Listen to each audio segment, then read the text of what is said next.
الله وبركاته. الحمد لله الذي أرسل رسوله بالهدى ودين الحق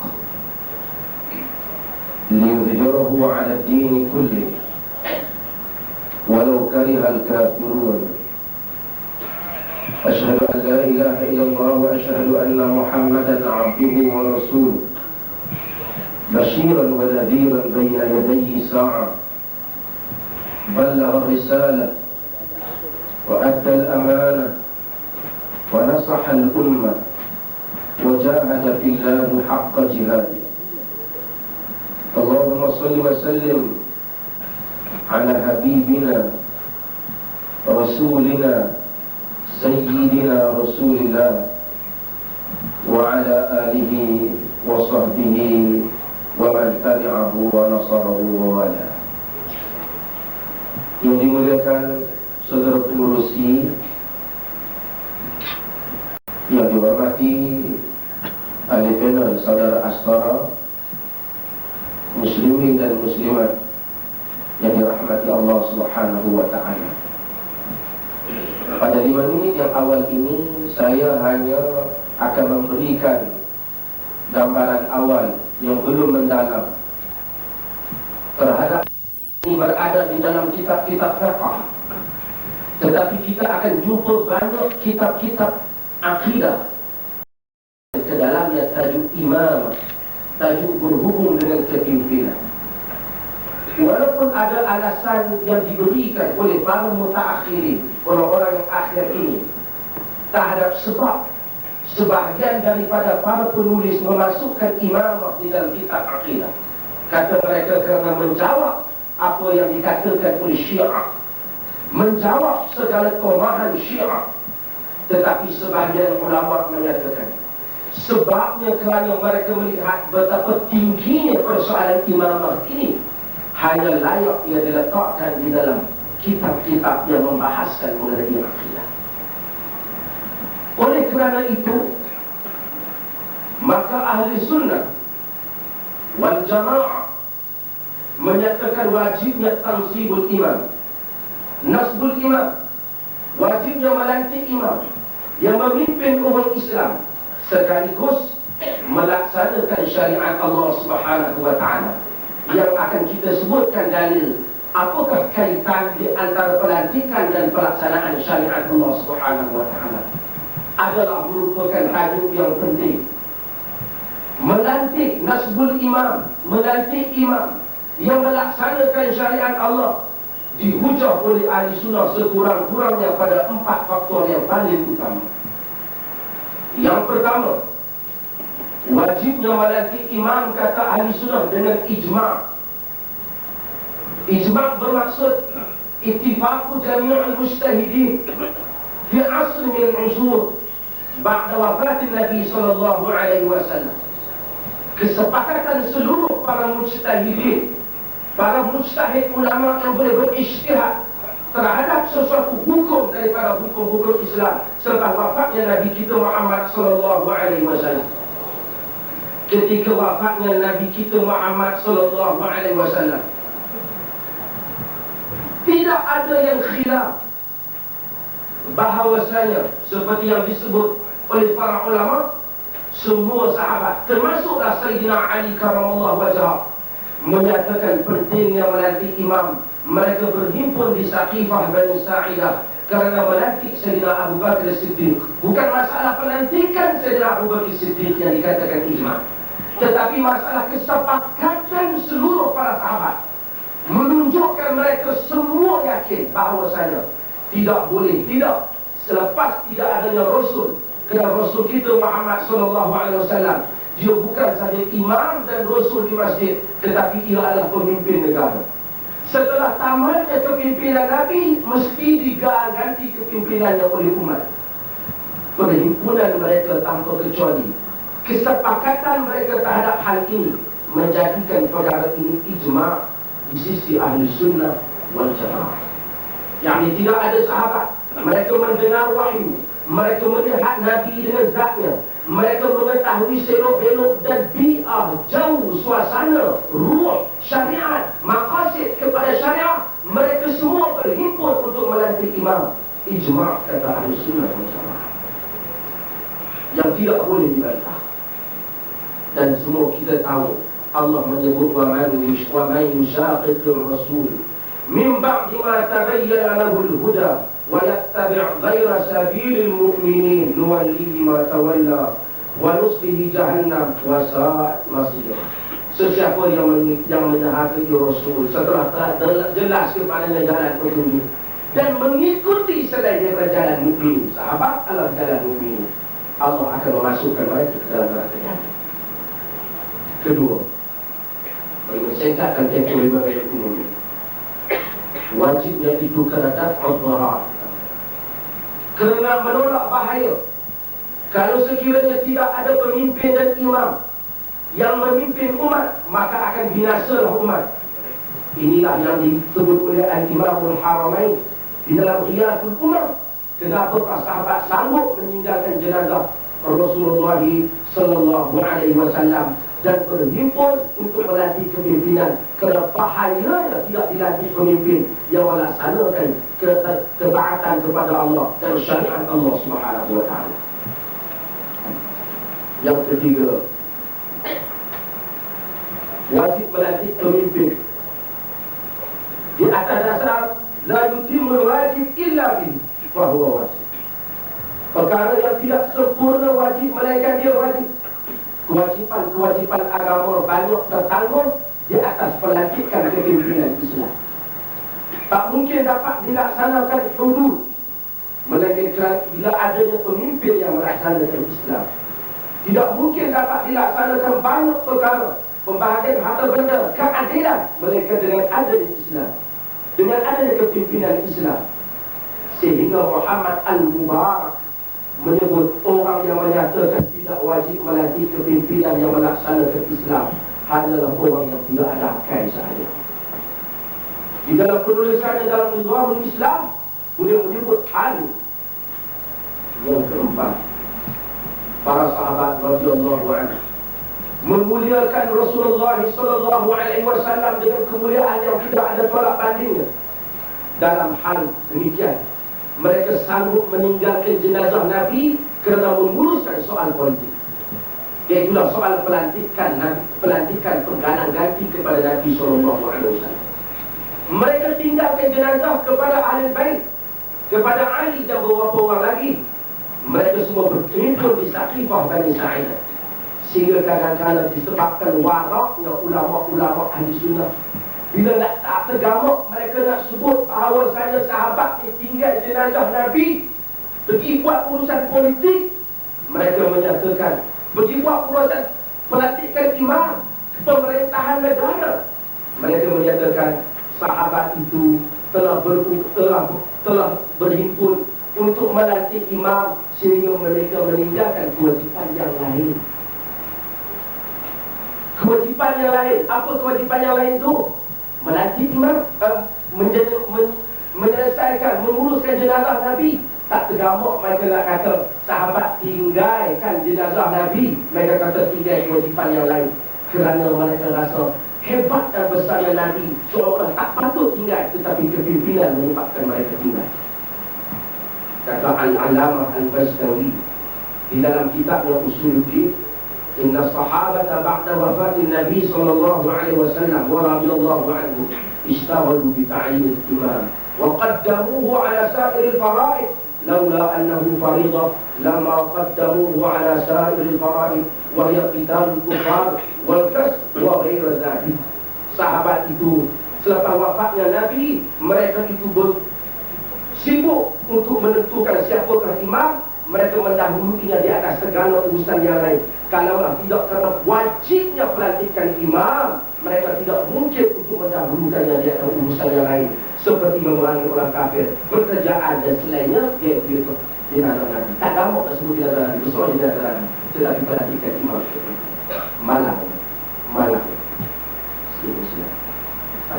Malang. Pada akhirnya, pada zaman yang akhir, tiba-tiba muncul dalam beberapa pemikiran seperti Muhammad Khalifullah, Dr. Founder di Mesir, dan beberapa orang lain mula bercakap masalah negara Islam. dengan menyatakan negara Islam tidak termasuk dalam tuntutan penting Islam.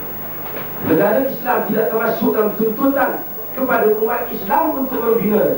Bahkan tatbiqus syariah, pelaksanaan syariat tidaklah seperti mana Rasulullah SAW tidak menganggap ia sebagai tanduk yang penting dalam agama, melainkan dibuka oleh orang yang kemudian. Ini adalah suatu perkara yang besar yang mesti dibahaskan secara ilmiah. Wallahu ta'ala. Terima kasih kepada Ustaz Muhammad Asri. Tuan-tuan yang dirahmati Allah, saya minta maaf kerana kita ekstra lebih kepada Ustaz Muhammad Asri. Oleh kerana kita dah bagi ekstra kepada Ustaz Muhammad Asri, dan sebenarnya majlis pun kita fleksibel, tidak strict, tidak terlalu tegas dengan masa. Maka saya beri peluang kepada ahli panel kita yang kedua, saudara Jabat, untuk mengeluarkan ideanya, menyatakan pendirian beliau berhubung perkara ini. Dalam yang tadi kita kata 25 minit, kita boleh 25 hingga 30 minit. Dengan segala hormatnya, dipersilakan.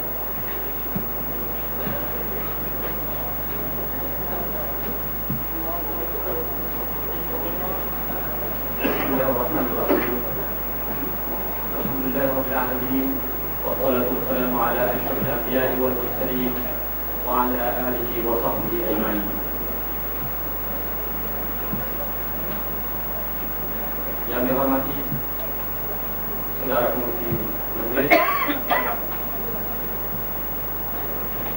yang direksi Al-Ustaz Asri Zainal Abidin ataupun Muhammad Asri Zainal Abidin,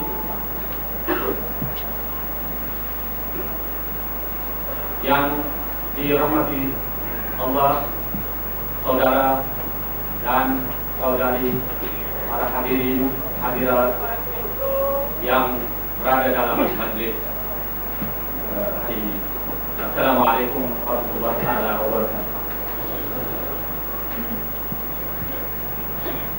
Sebelum saya menyatakan pandangan saya tentang negara Islam, antara pro dan kontra, terlebih dahulu saya ingin menjelaskan sedikit. Satu pertama tentang tadi bukanlah daripada tapi syariah. Tamat kuliah syariah min Jami'atul Qarawiyyin di Maghribi. Itu yang saya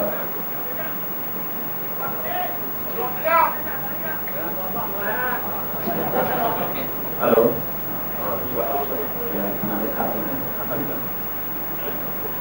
Begitu juga saya melanjutkan pelajaran ke peringkat master dalam bidang ulum Al-Quran wa ulum Hadis di Jami'ah Darul Hadis Al-Hasaniyah di Rabat, di negara yang sama, tapi tidak tamat pengajian sebab saya keluar membuat kerja sebagai guru, dan juga pada waktu yang sama saya bercita-cita untuk nak melanjutkan pelajaran ke tempat lain. Saya mengajar hanya 3 tahun di Maghribi, mengajar tarbiyah Islamiyah, pendidikan Islam, mengajar orang Arab, dan juga pernah mengajar bahasa Arab kepada para diplomat asing di Maghribi selama 1 tahun, dan menjadi wartawan, wakil utusan di Kairah selama 8 tahun. Saya tinggal di negara Arab semuanya sejak zaman belajar hingga zaman kerja, sudah kurang 20 tahun, lebih daripada 20 tahun. Itu tentang diri saya lah. Dan juga tentang tajuk hari ini, sebenarnya saya diberitahu oleh pihak penganjur sendiri, bukanlah untuk berdebat.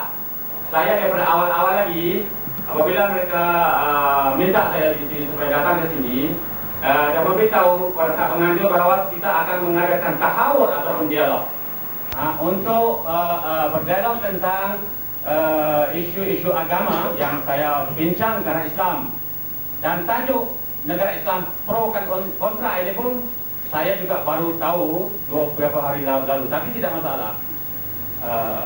Dan dalam berdialog atau berdebat, Pada mana ini saya juga bukanlah bertujuan untuk nak berdebat dengan Ustaz Asri, tapi sebenarnya apa yang saya nak lakukan ialah untuk nak berdialog dengan hadirin. Katanya para pengajur mungkin tidak dapat untuk nak soal tiga ini, mungkin sedikit akan diberi waktu pada akhir. Jadi mau tak mau saya juga pasti berbincanglah tentang negara Islam dengan Ustaz Asri. Mungkin tidak adalah pandangan yang begitu berbeda di antara pandangan saya tentang negara Islam dengan Ustaz Asri, sebab saya juga dari golongan yang pro negara Islam. Kita tidak kontra negara Islam. Ini tidak anti negara Islam, tapi pro negara Islam. Dan kita jangan kita cubalah supaya kita diskusikan perbedaan lebih bagus daripada orang.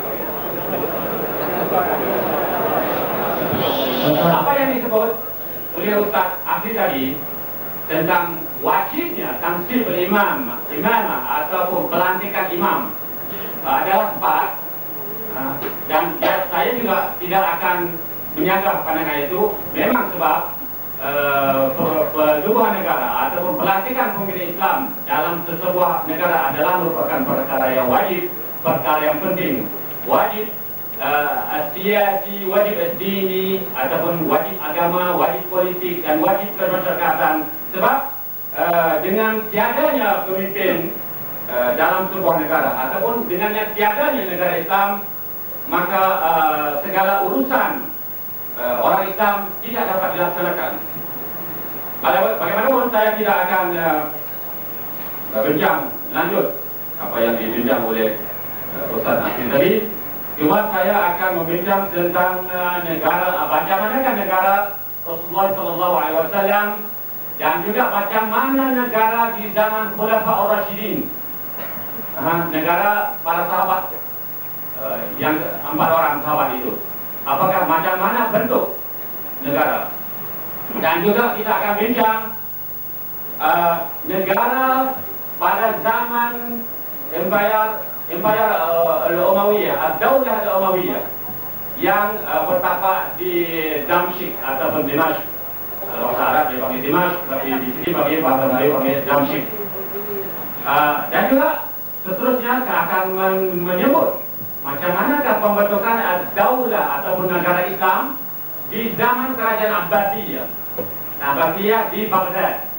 Dan seterusnya kita akan membincang juga, sebut juga tentang pembentukan negara Islam di zaman kerajaan Utsmaniyah di Turki, sampai kepada zaman hari ini.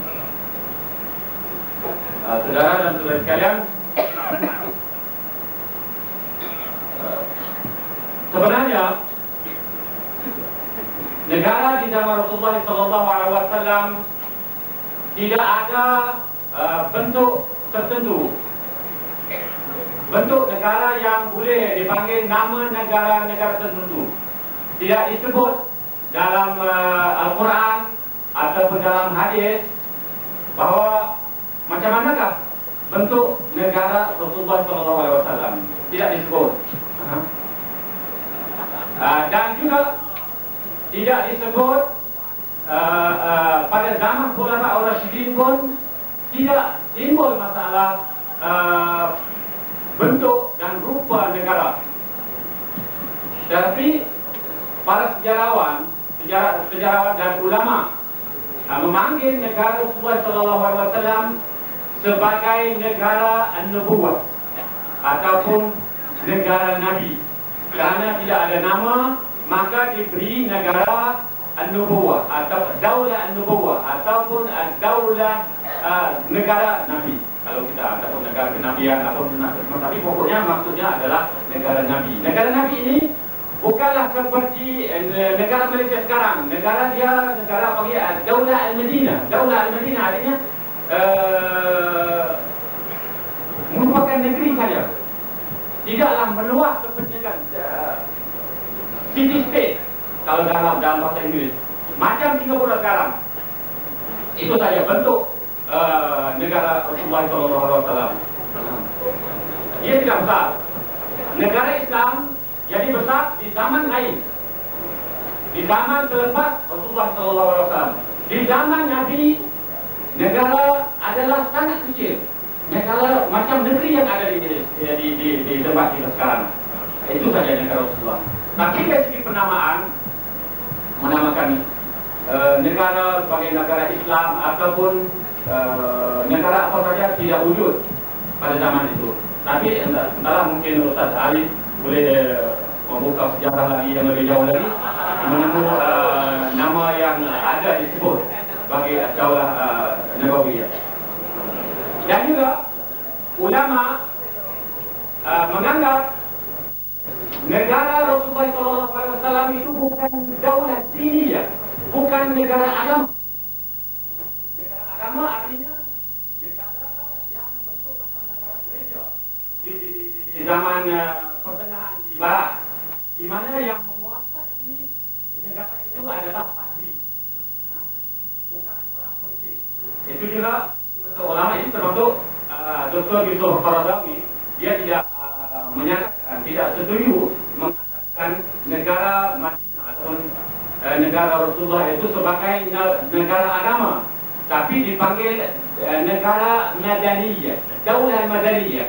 Daulah Madaniyah artinya daulah awam, negara sivil yang diperintah bukan perintah secara agama, tapi diperintah dengan secara awam. Daulah Madaniyah. Madaniyah ini artinya awam lah yang dimaksud. Nah, ini pandangan Dr. Yusuf Qaradawi dan juga banyak ulama-ulama Islam pada zaman sekarang. Tapi setengah orang Islam lain menganggap negara Madinah, negara Rasulullah SAW itu negara diniyah. Dan ini termasuklah seorang sekarang dia ada di sini, seorang pakar, seorang tokoh sekular Mesir, Muhammad Said Al-Ashmawi, dan juga Ahmad Khalqullah yang disebut oleh Ustaz Akhir tadi, dan juga seorang Pola. Nah, mereka ini menganggap bahawa negara Rasulullah itu adalah daulah diniyah, negara agama, seperti dengan negara Kristian yang ada pada pertengahan. Artinya seorang pemimpin agama yang memerintah, yang melaksanakan segala-galanya. Nah, ini pandangan tengah-tengah. Dan juga ada, saya juga baca yang bukan golongan sekular pun, ada juga yang terpengaruh menganggap negara Nabi itu sebagai negara agama. Ada juga. Tapi ini pandangan mereka mungkin tidak diterima lah. Kalau kita tengok, kita boleh lihat kepada pandangan-pandangan ulama pada zaman sekarang, mereka menganggap bahawa negara Nabi pada Nabi walaupun tidak ada bentuk tertentu ataupun tidak dinamakan nama penamaan tertentu, tapi negara berbeda adalah negara awam, Daulah Al-Madaniyah. Nah, itu.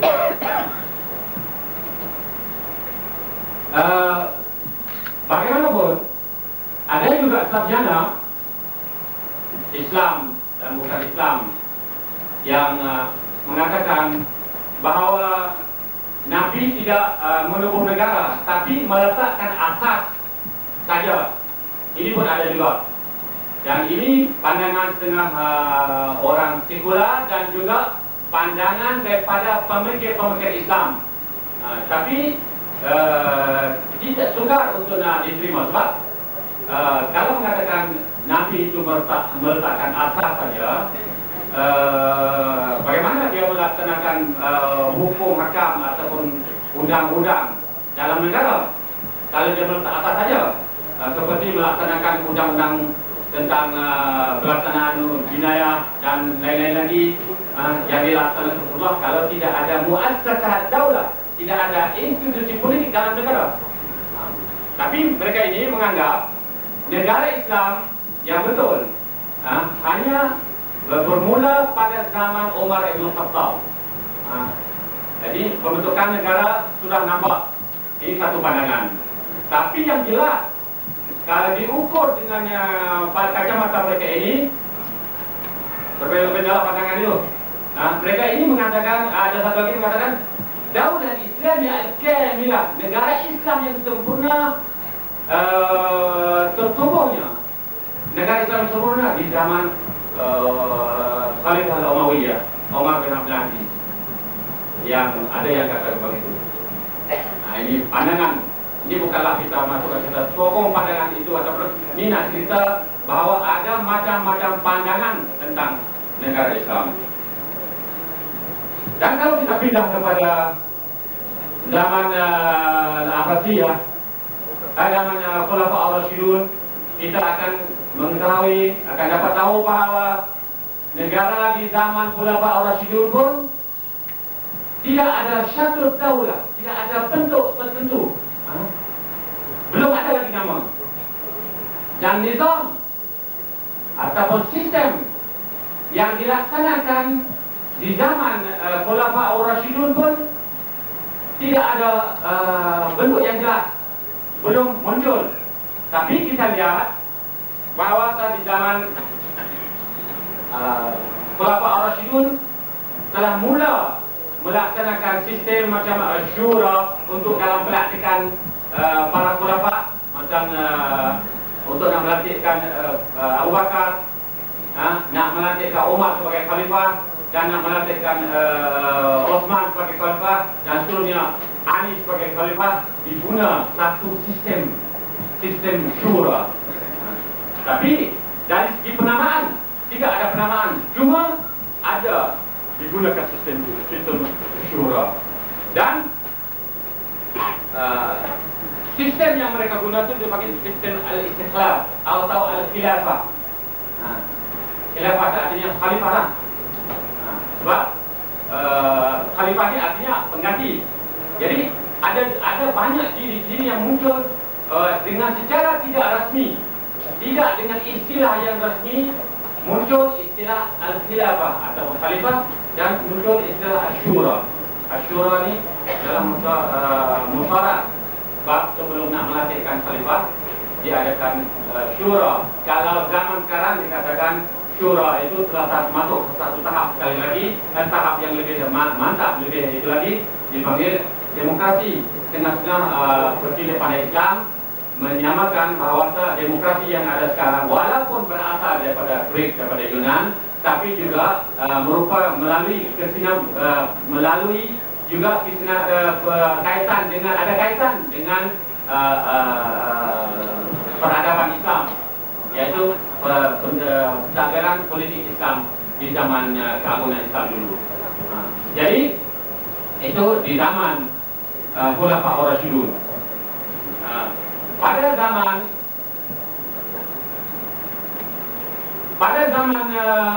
Umayyah pula juga kita tidak nampak nama negara sebagai nama tertentu. Tapi pada zaman Umayyah telah muncul satu sistem lain, sistem Malakiyah, yang berubah daripada khilafah yang dulu, dari sistem khilafah zaman Khulafa' ar-Rasyidun berpindah kepada zaman baru, zaman Malakiyah, zaman kerajaan, zaman raja. Dulu zaman Abu Bakar, zaman Umar, dan zaman Osman, dan zaman Ali tidak jadi raja. Tapi apabila sampai kepada zaman Muawiyah, telah mula kerajaan itu diwarisi, di mana pemerintahan yang bapa anak ambil mewarisi daripada bapa, dan yang lain pula mewarisi sampai akhir kali. Dengan itu tengah-tengah ulama berkata bahawa mula daripada zaman Umayyah inilah berlakunya perubahan dalam politik Islam, di mana berubah daripada sistem khalifah yang tidak diterang secara jelas nyata pada zaman dulu, bertukar menjadi sistem Malakiyah, yakni sistem kerajaan, sistem monarki, sistem raja yang diperintah adalah raja. Itu di zaman Al-Abbasiyah. zaman Umayyah. Dan kalau kita turun kita mari ke dekat-dekat sikit lagi pada zaman Abbasiyah yang berpemerintah di Baghdad, kita juga akan dapat perkara yang sama, melaksanakan sistem yang sama. Tidak ada lagi khilafah kecuali nama, sebab mereka sudah jadi raja yang mutlak, raja yang absolut, kuasanya absolut di zaman itu, di zaman Abbasiyah. Dan penamaan negara juga belum wujud. Tak kiralah nama negara Islam ataupun nama apa saja, belum wujud. Sehingga ke zaman Osmaniyah, kerajaan Osmaniyah juga sama. Tidak ada penamaan tertentu bagi negara yang ditubuh di zaman kerajaan Osmaniyah.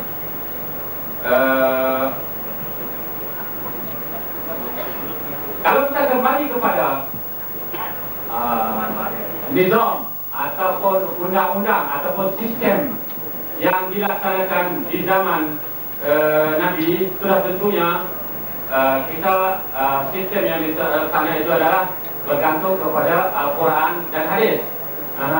Tidak ada sumber-sumber lain kecuali sumber itu saja, Al-Quran dan hadis, dan juga ijtihad daripada Nabi sendiri.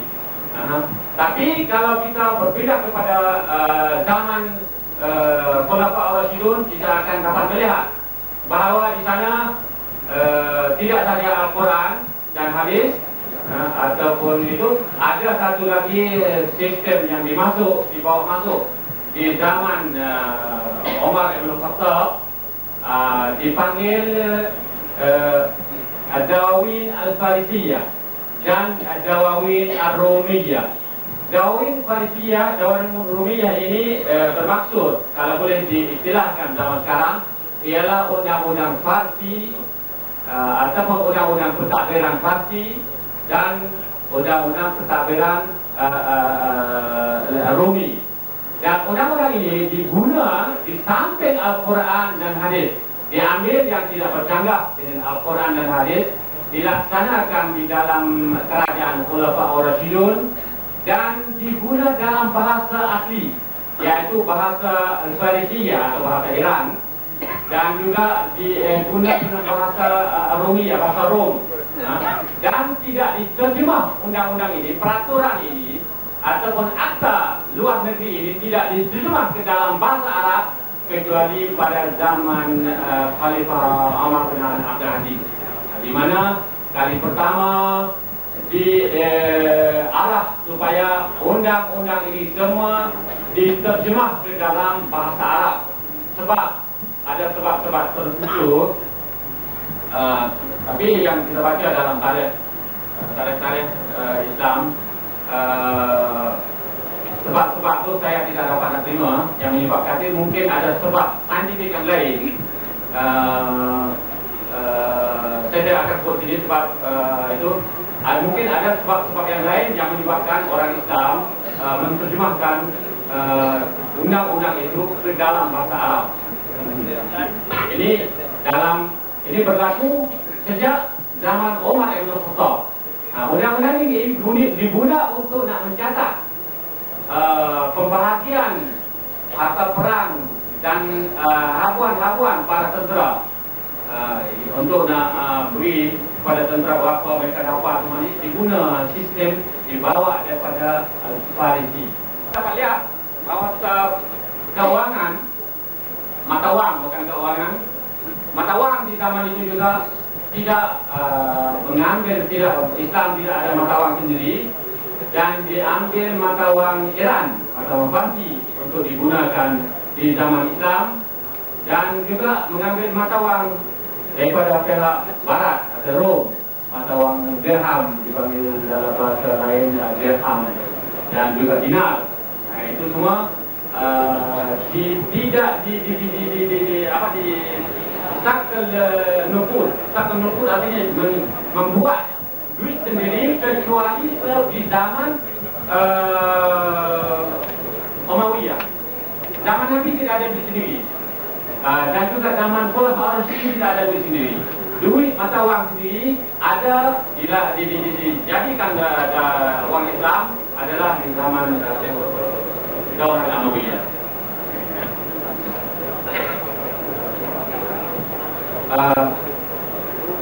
Kalau kita pergi kepada zaman Abbasiyah juga, kita melihat bahawa bukan saja dari segi undang-undang, kita juga ada mengambil meminda undang-undang daripada orang lain untuk dilaksanakan di negara Islam. Tapi dari segi ilmu pun kita banyak mengambil ilmu-ilmu untuk nak memajukan orang Islam, mengambil ilmu daripada negara lain. Dan ini berlaku paling hebat sekali di zaman Harun al-Rashid dan sebabnya, di mana ada berlakunya ataupun terjemahan kitab-kitab dalam bahasa lain untuk diguna oleh orang Arab. Tak kira kitab dari bahasa, khususnya daripada bahasa Greek dan Roman, dan juga kitab-kitab daripada bahasa Farsi diterjemahkan ke dalam bahasa Arab untuk diguna oleh orang Islam di zaman Abbasiyah. Dan kita lihat pada zaman inilah merupakan zaman yang paling tinggi ke tamadun Islam. Zaman yang banyak sekali tokoh-tokoh Islam, ulama dan saintis Islam adalah muncul di zaman Al-Abbasiyah.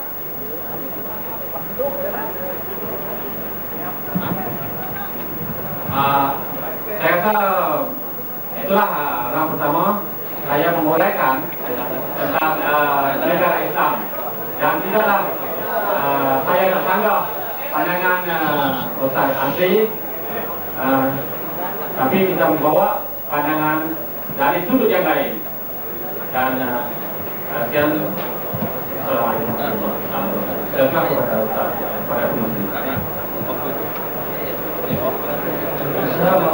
wabarakatuh. Terima kasih Pihak Majlis ucapkan kepada saudara Asdara Jabat, dan sekali lagi minta bersama tuan-tuan untuk kita jaga suasana, kerana saudara-saudara akan pergi berdialog di beberapa tempat, dan saya kira saya mengharapkan biarlah markas ini di tempat terbaik yang dia pernah berdialog dengan sambutan ataupun tidak ada suara-suara sumbang yang boleh mencacatkan program kita pada malam ini. Dan Pihak Majlis mengucapkan ahlan wa sahlan dan mendatang kepada Yang Berhormat Pak Rahman Abdul Karim Adun nanti.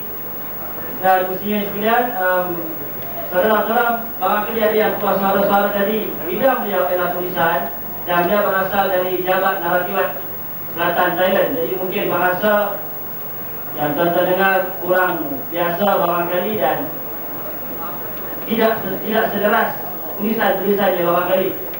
Ada yang kata begitu. Baik, berhubung dengan Pihak Majlis, minta maaf sekali lagi. Minta maaf kepada saudara-saudara Jabat dan tuan-tuan sekalian yang dia jelaskan bahawa kita sebenarnya email yang diberikan hubungan antara saudara-saudara Jabat dan saudara Hasan Uthman, perhubungan markas melalui telefon dan email, dan telah dinyatakan sebenarnya dalam email itu program kita adalah program debat dengan tajuk yang dinyatakan. Tapi kerana ada rasanya mungkin ratusan, kalau tak sampai box dalam box internet, saudara-saudara mungkin tak sempat baca keseluruhan isi email. Kerana itu dimaklumkan dalam telefon bahawa beliau tersedar bahawa program yang kita hadirkan ini adalah debat. Walau bagaimanapun, Pihak Majlis mengucapkan terima kasih kerana datang. Bukan maknanya kita nak set atau kita nak beranggap beliau, tapi memang telah dinyatakan program asalnya ialah debat. Cuma tak mungkin beliau tak sempat baca kerana kesibukan dan sebagainya. Dan beliau telah menerangkan kepada kita pandangan-pandangan yang begitu banyak sepanjang sejarah Islam tentang berkali-kali berkisah tentang Islam, dan cuma kita tak dapat nak jelas lagi di mana satu pendirian beliau. InsyaAllah mungkin lepas ini akan nyatakan zaman satu yang beliau pilih. Baik, walau bagaimanapun bukan tugas saya dengan tentang masalah ini, tuan-tuan. Kita serahkan kepada tali panel yang Ustaz Muhammad Asri untuk mengemukakan pandangan dan ulasan beliau. Persilakan. Assalamualaikum warahmatullahi wabarakatuh. Terima kasih kepada Tuhan.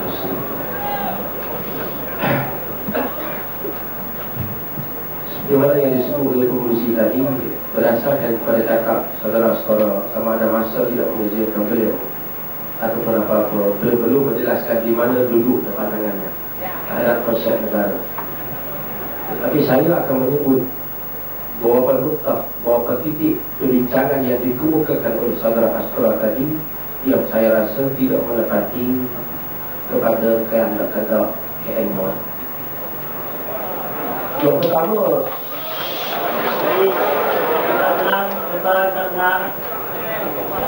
pertama, berhubung dengan bentuk negara pada zaman Nabi SAW. Saudara Astra menyatakan pada zaman Nabi belum ada bentuk negara. Tetapi saudara Astra dulu menyebutkan bahawasanya negara Nabi adalah Madaniyah. Tidakkah Madaniyah itu salah satu daripada bentuk kepada negara Nabi? Dengan itu negara Nabi sudah ada bentuknya. Kita tidak penting masalah perbincangan bentuk dan tidak bentuk itu semata-mata. Saudara menakalkan apa yang disebut oleh Dr. Yusuf Al-Qaradawi tentang masalah negara Madaniyah Nabi. Perkara ini disebut oleh Qaradawi dalam bukunya Min Fiqh Daulah mengenai negara. Tetapi yang kita pentingnya, Rasulullah SAW telah meletakkan asas bagi sebuah negara yang mana orang Islam apabila datang selepas daripada itu mestilah membina negara berdasarkan asas-asas yang telah dijelaskan ini. Asas-asas yang telah dijelaskan oleh Rasulullah. Mungkin pada zaman Rasulullah SAW tidak kedengaran perkataan daulah Islamiyah, tetapi ini bukan menafikan kewujudan daulah Islamiyah. Pada zaman Nabi tidak digunakan istilah usul fiqh. Tidakkah pernah kita dengar sahabat menggunakan perkataan usul fiqh? Tetapi ini bukan berarti tidak adanya usul fiqh. Pada zaman Nabi tidak pernah kita mendengar orang menggunakan maqasid syar'iyyah. Maqasid syar'iyyah, salah satu perkara yang sangat penting yang dibincangkan oleh Al-Imam Syafi'i dalam kitabnya Al-Muwafaqat. Tetapi ini bukan berarti tidak adanya maqasid pada zaman Nabi. Walaupun Rasulullah SAW tidak menyebut negara saya bernama Daulah Islamiyah, tetapi baginda adalah Rasul Islam. Baginda bukan Rasul Buddha. Negara beliau negara Islam. Rasulullah solat Rasulullah ialah solat Islam. Kerana Rasulullah tidak membawa datang solat Buddha ataupun solat Kristian. Maka solat baginda Nabi SAW adalah solat Islam. Negara Nabi SAW adalah negara Islam yang melibatkan ijtihadiyah, yang dibenarkan perkembangan zaman, yang dibenarkan perubahan fatwa, tagayyur fatwa dengan berlakunya tagayyur azminah, berlakunya perbezaan zaman dan makan, perbezaan masa dan tempat. Tetapi asas kepada negara telah dibentuk oleh Rasulullah SAW.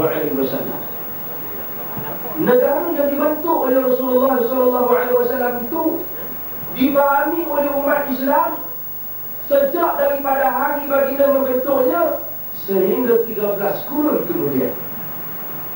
Datangnya ulama-ulama.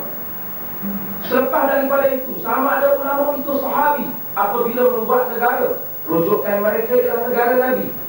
Jika ada penambahan kepada konsep penambahan kepada undang-undang, ia membabitkan perkara yang tidak dasar, perkara yang memang diizinkan oleh Nabi pada asalnya, tetapi asas tentang tatbiq syariah, bahawa saja kepimpinan negara kerjanya menjaga agama, kepimpinan negara kerjanya mentadbir negara dan hukum hakam syarak, ini tidak pernah dipertikaikan oleh ulama-ulama. An-Nawawi umpamanya di dalam Al-Ahkam As-Sultaniyah menyebut bahawa sedang al-imamah mawdu'un lil khilafati nubuwah fi hirasati din wa siyasati dunya. Adapun imamah ialah galang ganti kepada Nabi di dalam menjaga agama dan berpolitik dunia ini dengan agama. Apabila datangnya Ibn Khaldun di dalam Muqaddimah menyebut perkara yang sama, khilafatul Rasul fi hifdz din wa hawzatil millah bihaitsu yajibu ittiba'u ala kafatil ummah, bahawa saja khilafah Rasul adalah menjaga agama dan menjaga kekuatan agama, perisai agama itu sendiri, di mana wajib semua umat mengikutinya. Jika ditengok Ibn Khaldun, jika ditengok Al-Mawardi, mereka bukan menulis kitab pada zaman Nabi. Mereka tak ada pada zaman Nabi.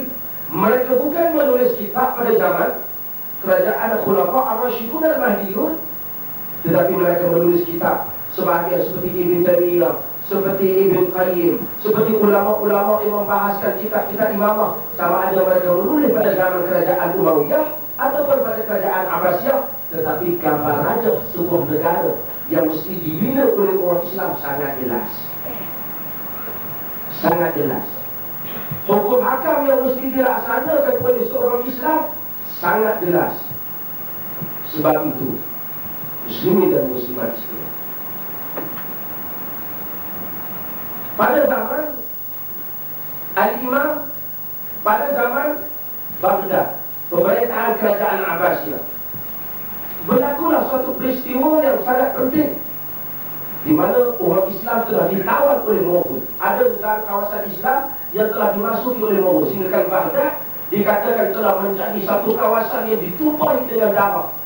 Sehingga ada sejarawan menyatakan bahawa sungai Dajlah merah dan hitam airnya kerana disebabkan darah dan pena ulama Islam, tulisan ulama Islam dicampakkan dalam sungai yang merah itu adalah umat Islam yang disembelih oleh Tatar. Setelah berapa lama mereka duduk dalam negeri orang Islam, mereka cuba mengubah suatu undang-undang. Undang-undang itu dinamakan dengan undang-undang Al-Yasaq. Al-Yasaq diubah. Al-Yasaq adalah undang-undang yang diambil daripada peraturan Yahudi, yang diambil daripada peraturan Kristian, yang diambil daripada ajaran Genghis Khan, tok nenek mereka dahulu, yang diambil daripada syariat Islam campur. Mereka gunakan undang-undang itu untuk memerintah. Apakah reaksi ulama-ulama? Ini masa zaman Abbasiyah. Apakah reaksi ulama-ulama? Sesiapa yang boleh membaca tafsir Ibnu Katsir, dia akan melihat apa yang dikeluarkan oleh Ibnu Katsir apabila menafsirkan ayat Quran. Apa hukum jahiliyah yang hukum? Apakah hukum jahiliyah yang mereka? Ibnu Katsir menyebut, sesungguhnya sesiapa yang berbuat mungkin nasnya panjang, saya nak sebutkan nas Arab yang panjang, tetapi sesiapa yang melakukan wahwa ibaratun tentang yasa, wahwa ibaratun an kitab majmu'il ahkam qad ittabasaha an syara'id syatta. Dia adalah hukum yang diambil daripada, dia undang yang diambil daripada hukum yang qawaid, qanun yang berbagai-bagai. Apakah yang dihukum oleh Ibnu Katsir? Ibnu Katsir menghukum sesiapa yang melakukan faman fa'ala dzalika fa huwa kafirun yajibu qitaluhu hatta yarji' ila hukmillah wa rasul. Sesiapa yang pakai undang-undang itu, iaitu undang-undang Yasaq, dikatakan Ibnu Katsir di dalam tafsir Ibnu Katsir, sesungguhnya dia telah kafir dan wajib dia diperangi sehingga dia balik kepada hukum Allah dan Rasulullah sallallahu alaihi wasallam. Allahu Akbar. Jadi tuan, saya tidak berceramah, saya sedang mencerita.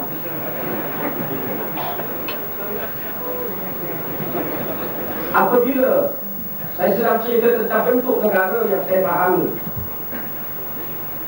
Ibn Katsir sekali lagi di dalam Al-Bidayah wa Nihayah, iaitu kitab sejarah Ibn Katsir yang begitu besar, apabila melalui sejarah tentang bangsa Tatar yang melanda Baghdad, sekali lagi Ibn Katsir menyentuh tentang pemakaian undang-undang Yasaq yang telah dibuat oleh pemerintahan Mogul ini.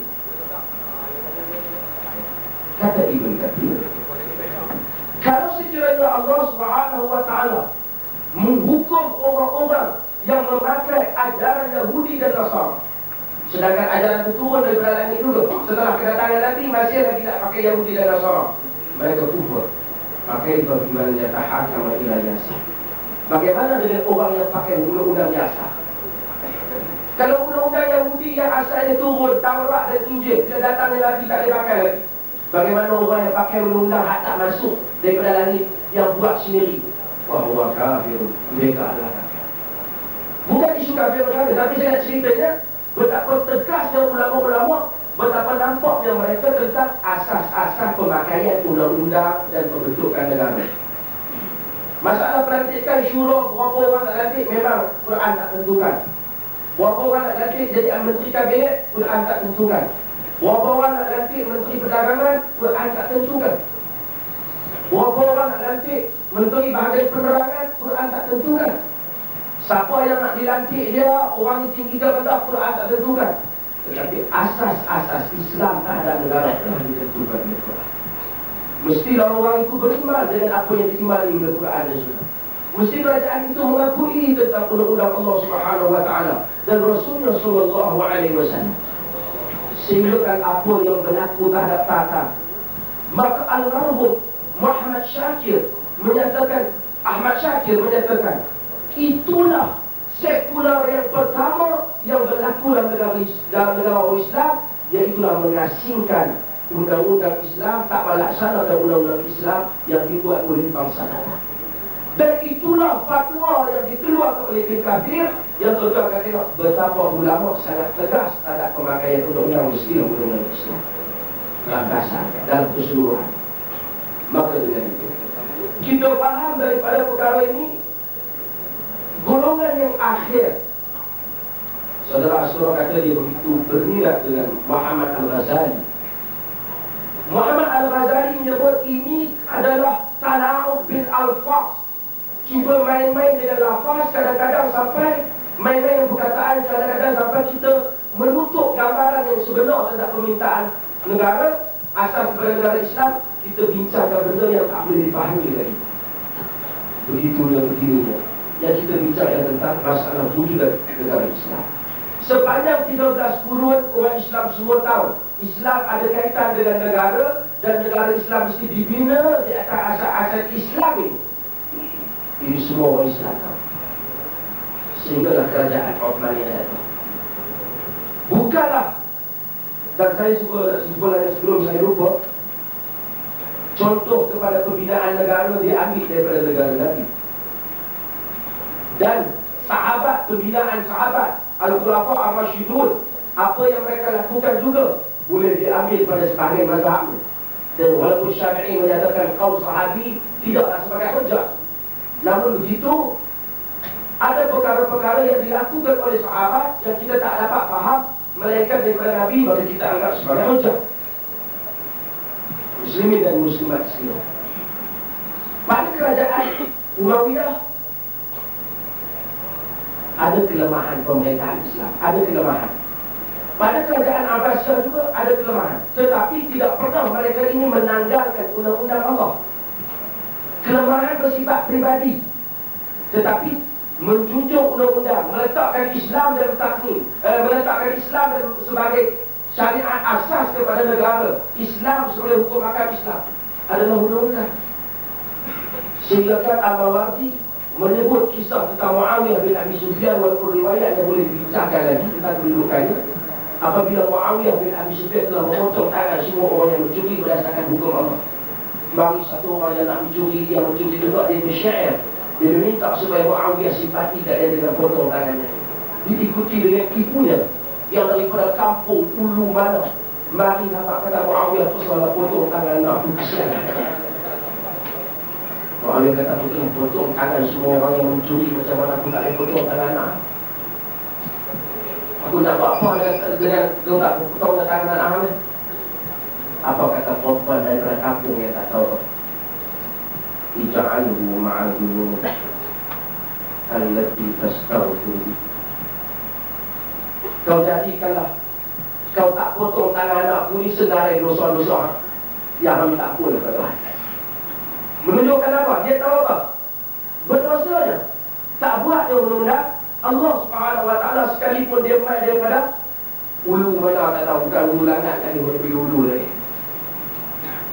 Ini semua menggambarkan betapa surah gambaran pelaksanaan Islam dan kerajaan Islam dipahami. Konsep keadilan, konsep apa yang dipahami oleh ulama-ulama. Mereka menulis, sesiapa yang membaca As-Siyasah Syar'iyyah yang ditulis oleh Syekhul Islam Ibn Taimiyah rahimahullah, dia akan tahu. Sesiapa yang dibaca Al-Mawardi, dia akan tahu. Siapa yang baca Ibn Khaldun, dia akan tahu. Kerajaan-kerajaan ini ada kelemahan. Tetapi muslimin dan muslimat menyebut bahawasanya kerajaan Abbasiyah dan Umayyah, mereka ini memakai sistem raja semata-mata raja, telah meninggalkan. Saya tidak setuju, kerana termasuk di dalam Umayyah itu adalah Umar bin Abdul Aziz. Dia memakai sistem, dia munsif, dia seorang yang insaf. Mereka cacat yang besar yang kita nampak ialah tentang pewarisan tahta pemerintahan, tetapi mereka tidak pernah melarikan diri terhadap mengikrarkan kewajipan melaksanakan hukum hakam Allah Subhanahu wa ta'ala di dalam negara yang mereka takdir. Dengan itu, negara Islam, pelaksanaan undang-undang Islam, menghalalkan yang Allah halalkan, mengharamkan apa yang Allah haramkan, sesuatu yang jelas bagi orang Islam, walaupun kita bermain-main dengan lafaz. Sehinggalah mari pada akhir-akhir jatuhnya kerajaan Osmaniyah, satu orang lelaki daripada Azhar. Saudara-saudara bukan daripada Azhar, daripada Azhar,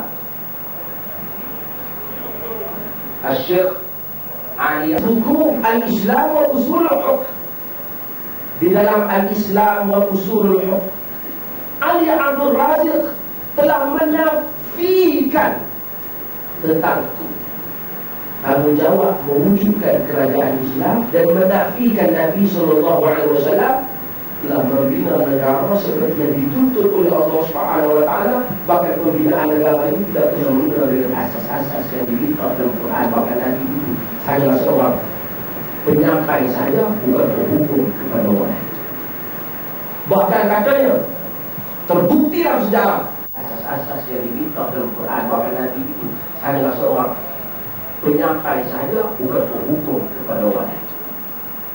Bahkan katanya terbukti dalam sejarah wujudan kerajaan Islam itulah yang memusnahkan orang Islam. Pemikiran ini telah dijawab oleh umat Islam kerana para ulama tidak henti-henti sehingga hari ini. Ulama yang terkejut, Mesir telah dilambung ombak perbahasan terhadap tulisan ini. Tulisan ulama-ulama Islam bangkit menulis menolak Ali Abdul Raziq, menghukum tulisan ini sehingga hari ini menunjukkan bahawa semua bentuk kerajaan Islam sesuatu yang tidak ada bisa di kerajaan Islam. Ia adalah asas-asas yang diketahui oleh orang Islam sejak dahulu. Maka dengan itu, orang Islam di mana saja mereka berada, mereka mesti berusaha mewujudkan kerajaan Islam seperti yang dititahkan oleh Allah dan dilakukan oleh Rasulullah sallallahu alaihi wasallam. Firman Allah, wa anihkum bainahum bima anzalallah. Hendaklah kamu berhukum kepada mereka dengan apa yang diturunkan oleh Allah Subhanahu wa taala. Sedikit komen dan penjelasan terhadap apa yang telah di beberapa titik pemikiran yang telah dinyatakan oleh saudara Ustaz Rajabat. Tuan-tuan, hadirin hadirat muslimin sekalian, saya telah berikan round pertama untuk setakat ini. Dan barangkali tidak adil kalau kita berikan kepada Ustaz Muhammad Asri untuk bercakap sesuka hati begitu saja. Saya minta untuk round yang kedua ini kepada saudara Ustaz Rajabat untuk menyatakan sekali lagi pandangan, pendirian dan tindasan dia sekiranya terdapat benda yang tak setuju. Kalau pakai setuju semua, kita dengar apa yang tersetuju. Minta dia nyatakan tindasan dan pandangan sekiranya terdapat beberapa. Bismillahirrahmanirrahim. Terima kasih Dr. Muki.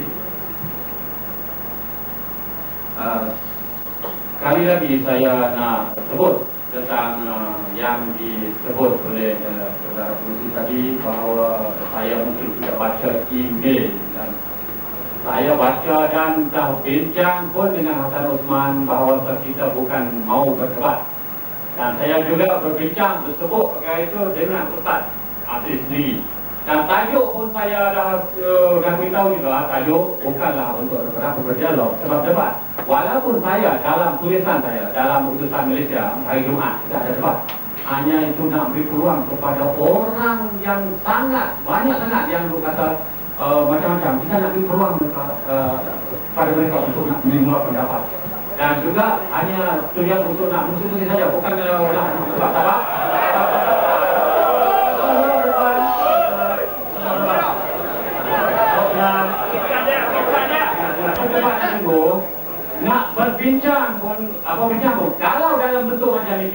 akan sampai kepada perbincangan.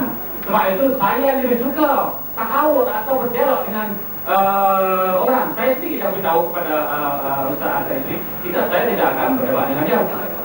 Kerana pandangan yang dia bawa, pandangan ini, pandangan ini, dalam Islam perkara itu adalah rahmah. Al-ikhtilaf rahmah. Berbeza pandangan itu tidak masalah. Jadi saya terima. Kalau Ustaz Arif nak bawa pandangan ini, saya nak bawa ini, saya tidak akan sabar. Sebab dalam Islam perbezaan pandangan adalah rahmah. Itu jadi saya tidak masalah. Jadi apa itu? Cuma kita nak sebut memperluaskan pandangan. Saya tidak akan bertegak, tapi kita akan memperluaskan pandangan bahawa benda ini yang dipaham oleh seorang begini, saya uraikan begini. Sebab ini kita sekarang berbincang tentang yang apa sekarang tentang politik Islam. Bukanlah tentang ibadah. Kalau ibadah, kalau akidah tidak langsung qat'i atau tidak dalam konteks tersebut, kita tidak boleh nak berbincang langsung. Tapi kalau soal hukum, soal pemerintahan, soal politik, ini adalah soal ijtihad. Soal yang dibenarkan dalam Islam. Kalau nak sorak, silakan saya berhenti cakap. Tak ada nak sorak. Teruskan.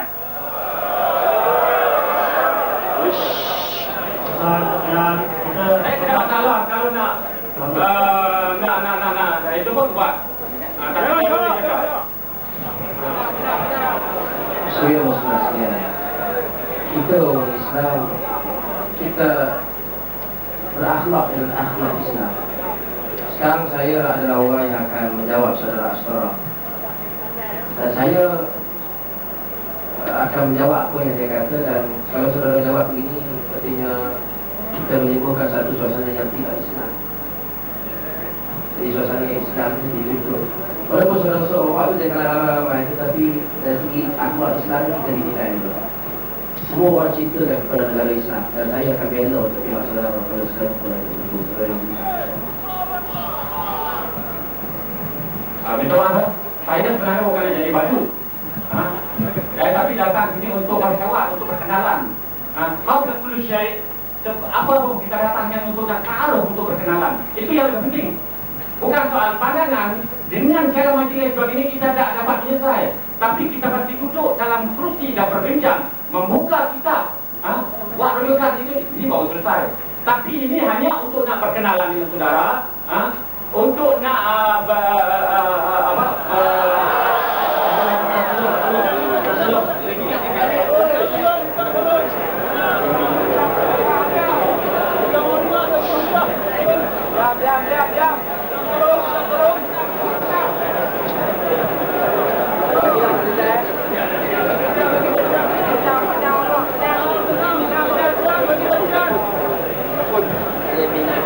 minta maaf, saya bukan tidak suka bercakap. Kalau nak bercakap, saya sendiri nak mengangkat suara ataupun nak mengangkat saya ini sebagai orang nak mengajar saudara sekalian, itu tidak berniat langsung.